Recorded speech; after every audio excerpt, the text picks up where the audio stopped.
오늘 주신 말씀은 요한복음 3장 17절부터 21절까지 되겠습니다. 한 절씩 우리 번갈아 읽도록 하겠습니다. 제가 먼저 17절 읽겠습니다. 하나님이 그 아들을 세상에 보내신 것은 세상을 심판하려 하심이 아니요 저로 말미암아 세상이 구원을 받게 하려 하심이라. 저를 믿는 자는 심판을 받지 아니하는 것이요 믿지 아니하는 자는 하나님의 독생자의 이름을 믿지 아니하고 벌써 심판을 받은 것이라. 그 정죄는 이것이니 곧 빛이 세상에 왔을 때 사람들이 자기 행위가 악함으로 빛보다 어둠을 더 사랑한 것이니라. 악을 행하는 자마다 빛을 미워하여 빛으로 오지 아니하나니 이는 그 행위가 드러날까 함이요. 21절 함께 봅니다.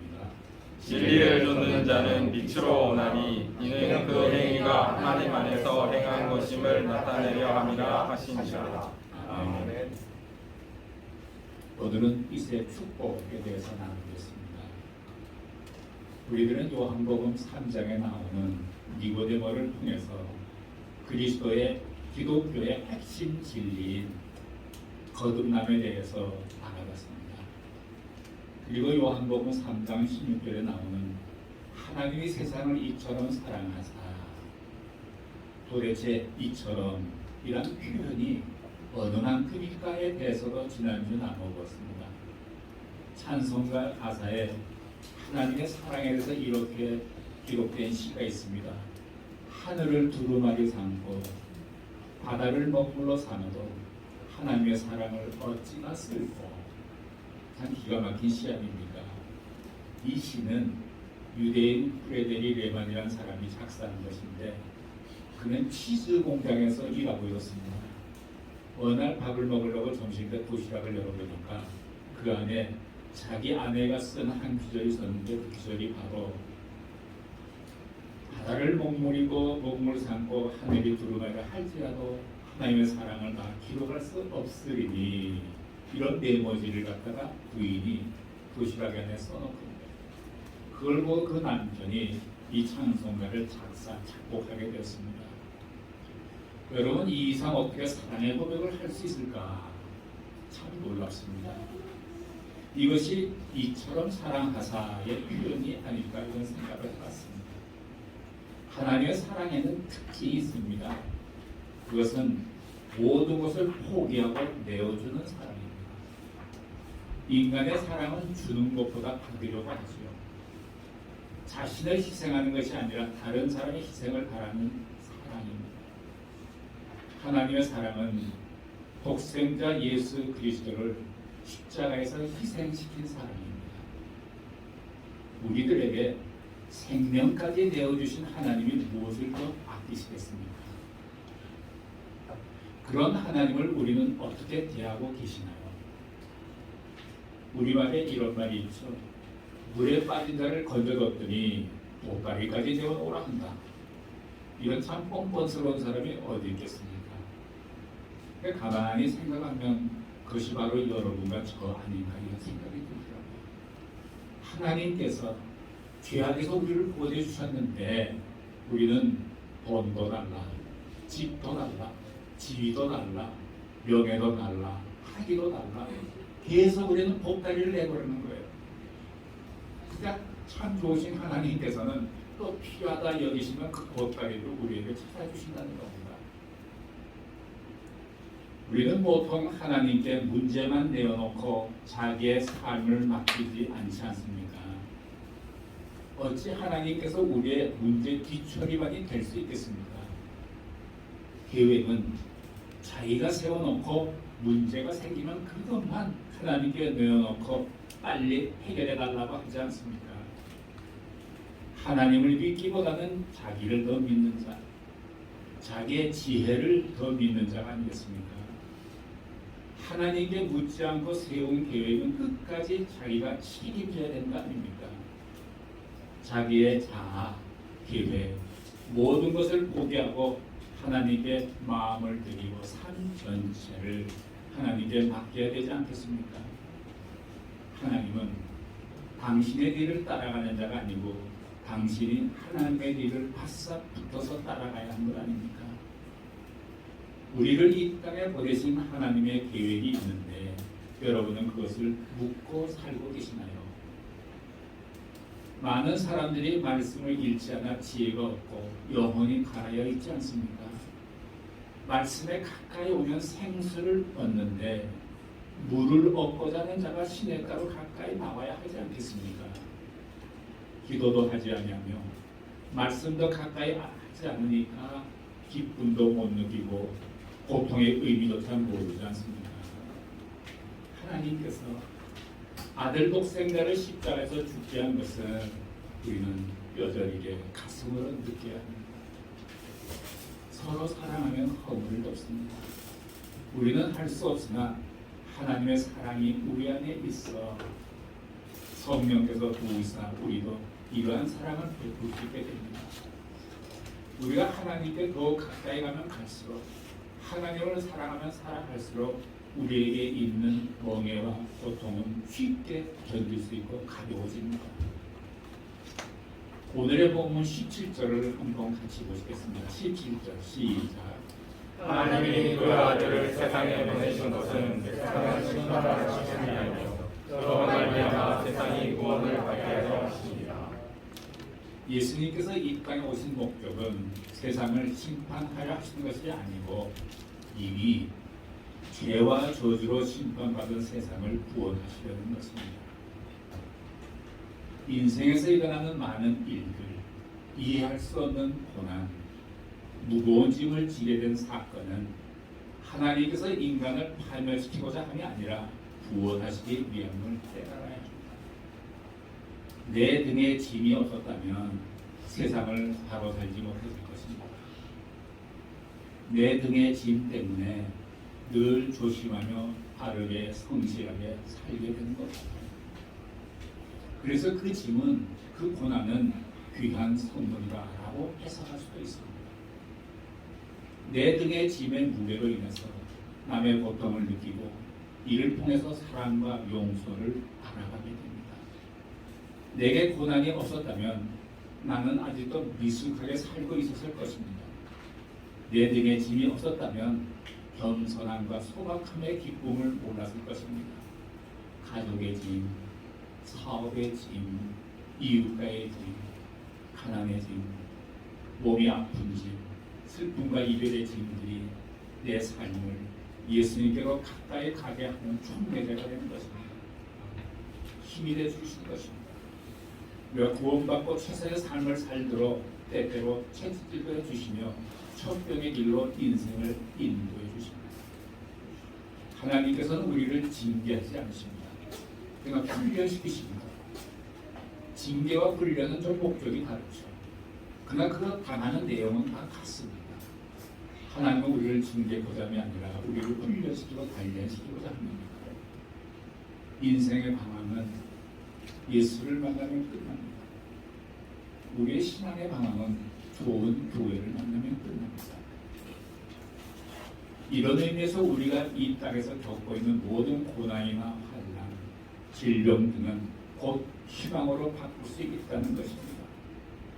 인간은 하나님 앞에서 두 부류로 반응합니다. 한 부류는 하나님의 사랑을 믿고 받아들이는가 하면 또 한 부류는 그 사랑을 믿지 않고 거부해 버립니다. 지난주에도 말씀했지만 하나님께서는 그 거부하는데도 하나님께서는 그 사랑을 거두시지 않으시고 계속 사랑하신단 말이에요. 그래서 우리가 인간적인 생각으로 볼 때는 하나님의 사랑은 좀 어리석은 사랑 같다, 미련한 사랑 같다 이런 생각이 들 때가 있습니다. 짝사랑도 그런 짝사랑이 어디 있겠습니까? 하나님을 사랑한다는 것과 모른다는 것은 하늘과 땅 차이를 보게 됩니다. 부부 사이에도 서로의 사랑을 받아들이지 않는다면 두 사람은 갈라서게 됩니다. 사랑할 사람을 사랑하지 않으면 저주로 바뀔 수도 있습니다. 하나님의 사랑을 받아들이지 않는 것에 대해서는 아무런 문제가 발생한 것이 아니라 심판이라는 무서운 결과를 가져오게 됩니다. 그러나 하나님의 절대적인 사랑을 받아들이는 사람, 완전하고 영원한 구원을 받아들인 사람에게는 결코 정죄함을 받지 않고 심판도 없는 것입니다. 우리는 심판에 대해 잘 생각해 봐야 합니다. 히브리서 9장 27절에 보면 사람이 죽는 것은 정한 일것이되 죽은 후에 심판이 있으리니 그랬습니다. 선한 사람이나 악한 사람이나 예수를 믿는 사람 믿지 않고 다 심판받게 돼 있단 말이죠. 대개 예수 믿는 자의 심판은 여러분 이것을 생각하시면 돼요. 옛날에 로마 시대의 원형 경기장에서 거기서 싸움이 벌어지고 격투가 벌어지고 칼싸움이 벌어지고 해서 최강 승자를 황제 앞에 가서 원리관을 씌워주지 않습니까? 바로 그 앞에 심판대, 원리관을 씌워주는 심판대가 예수를 믿는 자들이 서야 될 심판대가 이겁니다. 예수를 믿지 않으면 다 형벌을 받는 심판대에 서게 되는 것이죠. 우리는 심판에서 잘 생각해 봐야 합니다. 예를 들어서 검찰에서는 죄 지은 사람을 기소합니다. 재판부에서 재판을 하고 마지막에 형량을 확정 선고하면 끝나버리는 것이 일반적입니다. 인간은 이미 죄를 지었습니다. 따라서 하나님의 심판은 이미 선고가 내려져 있습니다. 죄의 삭은 사망이기에 사형 선고가 내려져 있습니다. 인간이 하나님의 사랑을 받아들이지 않는다면 죄인으로 정해져 이미 그 선고를 받은 것과 다름이 없습니다. 그러나 하나님의 사랑을 믿고 받아들인다면 이미 선고는 되었지만 특별 사명을 통해서 모든 것을 복권시켜주는 것이 성경의 진리입니다. 에베소서 2장 1절부터 3절에 보면 인간의 본질을 네 가지로 설명하고 있습니다. 함께 좀 읽어보실까요? 시작. 너희의 허물과 죄로 죽었던 너희를 살리셨도다. 그때 너희가 그 가운데서 행하여 이 세상 풍속을 쫓고 공중의 권세 잡은 자를 따랐으니 곧 지금 불순종의 아들들 가운데서 역사하는 영이라. 전에는 우리도 다 그 가운데서 우리 육체의 욕심을 따라 지내며 육체와 마음에 원하는 것을 하여 다른 이들과 같이 본질상 진노의 자녀이었더니. 첫째는 인간은 이미 허물과 죄로 죽은 존재다라는 것입니다. 둘째는 인간은 세상 풍속을 따르는 존재라는 것입니다. 셋째는 인간은 공중곳에 잡은 사탄에게 종노릇하는 존재라는 것입니다. 넷째는 인간은 본질상 진노의 자식이라는 것입니다. 이렇게 네 가지로 인간의 본질을 분류하고 있습니다. 인간은 죄로 인해서 이미 영적 사형 선고를 받은 상태입니다. 그러나 성경은 인간이 하나님의 영원한 진노를 받을 존재이지만 예수님을 믿고 받아들이기만 하면 그 진노의 심판을 피하게 해주신다고 말씀합니다. 예를 들어서 어떤 공간에 시한폭탄이 설치되어 있고 시간이 자꾸 가까이 가고 있습니다. 그런데 공간 귀퉁이에 조그만 비상구가 하나 있습니다. 이 사람이 살려면 이 비상구로 빨리 탈출해야만 목숨을 구할 수 있습니다. 그러나 시한폭탄의 존재조차 모르고 그냥 거기 있으면 죽음을 맞이하게 될 것입니다. 곧 이 세상의 모든 사람들은 예수님이라는 비상구를 발견하는 즉시 탈출해야 합니다. 사탄에게 인질로 잡혀있는 인간들이 예수님을 보면 즉시 탈출해야 합니다. 인질 구출 작전을 교회가 해야 할 일입니다. 인질에서 벗어나지 못하면 저주와 절망과 죽음이라는 폭탄에 맞아 멸망하는 상황에 놓여 있게 됩니다. 하나님께서는 사람들이 어느 쪽을 택하든 전적으로 개인에게 맡겨두셨습니다. 그리고 선택의 결과에 대해서 심판하시겠다고 분명히 말씀하셨습니다. 여러분 생각나시죠? 하나님께서 소돔과 고모라를 심판하실 때 롯에게 말하기를 아내와 자식들을 내려 속히 성을 떠나라고 말씀하셨습니다. 그래서 롯은 자신의 모든 것을 버려두고 떠났습니다. 쉽지 않겠죠. 재산도 있지 않았겠어요. 사업의 기반도 있지 않았겠습니까? 사람들과의 관계도 있지 않겠습니까? 인정받고 존경받았을지도 모르겠습니다. 이거를 포기할 수 있느냐? 이것이 마지막 관문이 될 것 같아요. 앞으로 예수님께서 재림에 오실 때 믿는 자들이 공중으로 휴거하게 될 텐데, 그때도 나의 명예나 인기나 축적한 부, 지위, 사회적 기반을 즉시 포기할 수 있느냐고 질책하실 수도 있겠다고 생각합니다. 이 상황이 되면 즉시 모든 것 포기하고 휴거하셔야 됩니다. 그렇지 못하고 세상의 미련을 갖고 뒤돌아보면 롯의 아내가처럼 될지도 모르겠습니다. 롯의 아내는 화려한 소돔과 고모라 성을 잊지 못하고 뒤로 돌아보다가 그만 수공들이 되지 않았습니까? 이것도 참 나쁜 의미의 기적입니다. 우리는 죄에서 탈출해 구원을 받으면 다시 옛날로 돌아가서는 안 됩니다. 우리는 내려놓는 훈련이 필요합니다. 가진 것으로 만족하고 물욕을 버릴 수 있도록 성령님의 도우심을 구하십시오. 하나님의 말씀에 순종하며 살다 보면 가치관이 달라집니다.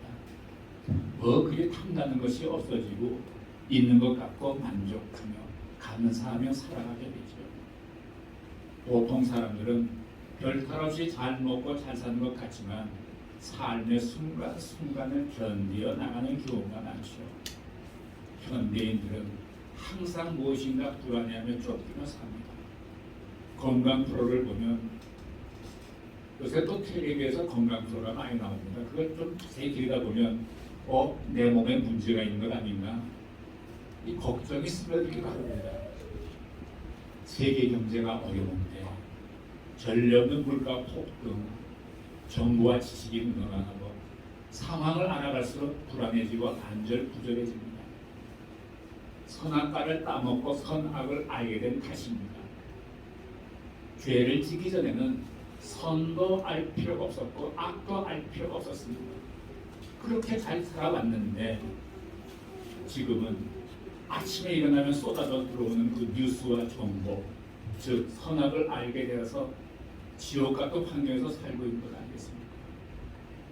율락가에서 화재가 발생했는데 감금당한 상태에서 빠져나오지 못하고 죽은 영혼이 있습니다. 그 영혼들이 얼마나 불쌍합니까? 화재가 발생한 그 율락업소의 주인은 인신매매를 통해 치부를 이루어서 호화주택에 살고 있습니다. 과거에 이런 사실들이 밝혀진 바 있어요. 인간이 주어진 인격을 파괴적으로 사용하면 짐승만도 못하게 됩니다. 어쩌면 현대 사회는 남을 착취해서라도 자기만 잘 살면 된다는 생각을 자랑처럼 여기는 세상입니다. 개인뿐만이 아니라 나라와 나라 사이에도 마찬가지입니다. 이러한 험악한 상황 속에서 주의 직통과 막대기가 나를 안위하시나이다라는 말씀이 얼마나 안심과 평안을 주는지 모릅니다. 이처럼 인간들은 이미 하나님의 심판 안에 들어와 있는 것입니다. 본문 19절을 한번 보시겠습니다. 19절 시작. 그 정죄는 이것이니 곧 빛이 세상에 왔을 때 사람들이 자기 행위가 악함으로 빛보다 어두움을 더 사랑한 것이니라. 하나님께서 태초에 천지를 창조하실 때 첫째 날에 만드신 창조물이 빛입니다. 빛이 없는 상태를 가르쳐서 공허와 혼돈과 흑암이었다라고 말합니다. 질서가 없었습니다. 빛이 옴으로 말미암아 어둠과 혼돈이 물러가고 세상에 질서가 생기게 되었습니다. 그러므로 빛은 생명의 원천입니다. 이 빛은 물리학적인 빛과 다릅니다. 물리학적인 빛이라고 하면 햇빛, 달빛, 별빛, 전기불 등이 있습니다. 생명의 원천인 빛은 창조 첫째 날 만들어졌고 태양 같은 빛은 창조 4일째 만들어졌습니다. 성경에서 하나님을 빛으로 상징하기도 하고 하나님의 말씀도 빛으로 표현되었습니다. 태양 같은 물리적인 빛은 그림자가 생기지만 하나님의 빛은 그림자가 없습니다. 내 마음의 문을 열 때 어쩌다가 구멍만큼 어떻게 마음의 문을 열게 됐어요. 그러면 그 구멍 틈 사이로 하나의 빛이 들어와서 내 마음의 사방을 밝혀줍니다. 만약 그것이 태양빛이었다면 구멍을 통해서 광선이 생겼을 뿐 모든 것을 밝혀줄 수는 없습니다.